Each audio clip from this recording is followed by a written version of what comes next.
भारत आणि फ्रान्स या दोन्ही देशांमधल्या मैत्रीचा नवीन अध्याय आज लिहिला जाणार आहे। फ्रान्सचे राष्ट्राध्यक्ष इमॅन्युएल मॅक्रॉन द्विपक्षीय चर्चेसाठी भारतामध्ये आहेत आणि ही चर्चा आता सुरू होतेय। संरक्षण, व्यापार, कौशल्य, विकास, आरोग्य, पुरवठा साखळी या अनेक क्षेत्रांमध्ये जवळपास डझनभर करार दोन्ही देशांच्या दरम्यान आज केले जातील। भारत आणि फ्रान्स यांच्यामध्ये 2026 हे इयर ऑफ इनोव्हेशन अर्थात नवकल्पनेचं वर्ष म्हणून साजरं केलं जातंय आणि याची सुरुवात आज मोदी आणि मॅक्रॉन करणार आहेत। भारत आणि फ्रान्सकडून आणखी 114 राफेल जेट्सची खरेदी करणार आहे। गेल्याच आठवड्यामध्ये या कराराच्या संदर्भात भारत सरकारनं मान्यता दिली आहे। आता आज फ्रान्सच्या सोबत तो करार प्रत्यक्षामध्ये उतरेल।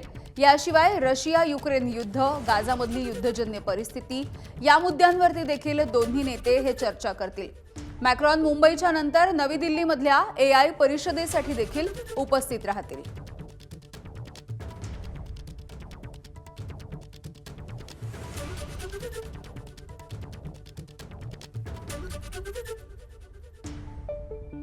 तर कोणकोणते करार होणार आहेत आपण जाणून घेऊयात। दोन्ही देशांमध्ये 10 ते 12 MOUंची शक्यता आहे। संरक्षण, व्यापार, कौशल्य विकास, आरोग्य, तंत्रज्ञान आणि संशोधन या क्षेत्राशी संबंधित हे करार असतील। 114 राफेल विमानांच्या खरेदीचा मोठा करार देखील शक्य होईल। राफेलच्या मेक इन इंडिया अंतर्गत उत्पादन, तंत्रज्ञान हस्तांतरणावरती देखील चर्चा शक्य आहे।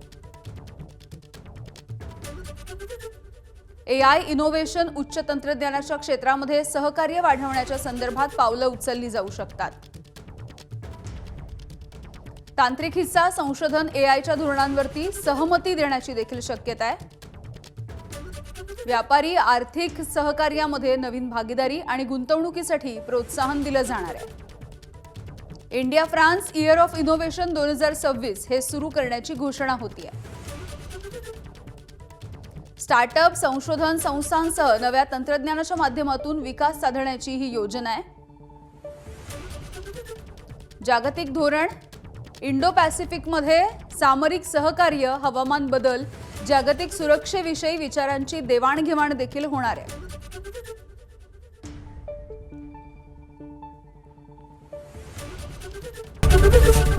एबीपी माझा, उघडा डोळे बघा नीट।